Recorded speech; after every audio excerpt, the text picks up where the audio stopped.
안녕하세요. 이전 영상에서 공유했듯이 AI에게 그냥 코드 짜줘 라고 하면 개발은 정말 빠릅니다. 그런데 결과물은 대부분 모든 기능이 뒤엉킨 덩어리 코드, 즉 모놀리식 구조가 되더군요.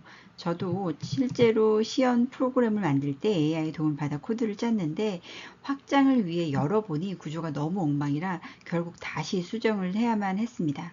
처음에 잘 돌아가지만 실제 운영에 들어가면 작은 수정 하나가 전체 장애로 번지고 테스트와 배포도 힘들어집니다.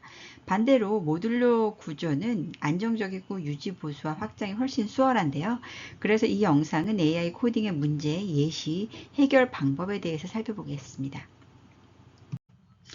좀 더 모놀리스 구조와 모듈러 구조의 코딩 방법에 대해서 설명하자면요.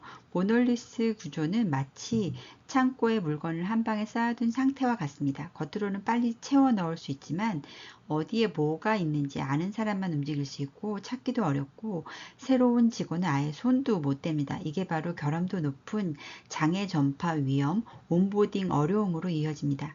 반대로 모듈러 구조는 라벨 붙은 선반 창고와 같아서 물건이 체계적으로 정리되어 있고 낮은 결함도를 유지하고 변경 리스크가 적으며 새로운 직원도 바로 적응할 수 있습니다.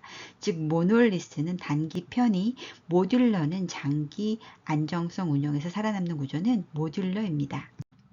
제가 최근에 만든 이메일 AI 자동 전송 POC도 처음에 AI가 짜준 그대로 모놀리스 구조를 시작했습니다. 여기 루트 밑에 앱 파이썬 이 한 파일에 서비스 로직, 데이터 처리, API 템플릿까지 전부 들어가 있었죠. 문제는 책임이 한 곳에 몰려 있어 버그 영향도가 크고 장애 전파 위험이 높고 테스트도 어려웠습니다. 그래서 운영을 고려해 모듈러 구조를 리팩터링 했습니다. 서비스 모델, 유틸, 템플릿, 테스트를 각각 나눠두니 책임이 분리되고 변경이 격리되어서 안정적이고 체계적인 테스트도 가능해졌습니다. 즉 AI가 주는 코드를 그대로 쓰면 시연은 쉽지만 운영은 위험하고 이렇게 모듈러 리팩터링이 운영 안정성을 보장합니다. 왜 AI는 모놀리식 코드를 만들까요? AI는 빠르게 돌아가는 예시를 만드는 데 최적화되어 있습니다. 레이어 분리나 설계 같은 아키텍처 고려가 빠져 있고 빠른 설명용 코드로 구체적 제약 없이 단순히 코드를 짜줘 하면 단순 형태를 출력합니다. 해결책은 단순합니다. AI에 처음부터 모듈러 가이드라인을 프롬프트에 넣어주는 겁니다. 볼드 트리, 코어 분리, 인터페이스, 테스트 포함까지 요구해야 하죠. 그리고 두 번째는 체크리스트 검사입니다. 폴더와 책임이 제대로 분리됐는지, 서비스와 모델이 나뉘어졌는지, DB 접근이 격리됐는지 반드시 점검해야 합니다. 이 과정을 거쳐야 AI 코드가 단순 데모가 아니라 운영 가능한 구조가 됩니다. 결론적으로 AI 코딩으로 빠른 데모가 목표라면 모놀리스도 괜찮습니다. 하지만 운영이 목표라면 이야기가 달라집니다.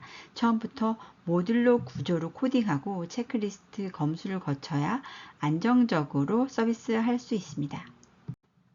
다음 영상에서는 제 채널에서 다루는 AI 관련 3가지 주제로 연속해서 준비했습니다.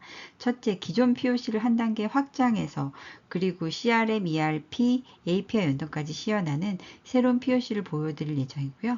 둘째, AI 코드를 직접 따라할 수 있는 실전 튜토리얼을 연속해서 준비 중이고, 셋째, 최근 동향과 사례를 바탕으로 AI 지식 인사이트를 오늘 영상과 같이 다루겠습니다. 주제들이 많아서 압축해서 전달 드릴 예정이고 혹시 더 흥미로운 주제가 있다면 댓글로 알려주세요.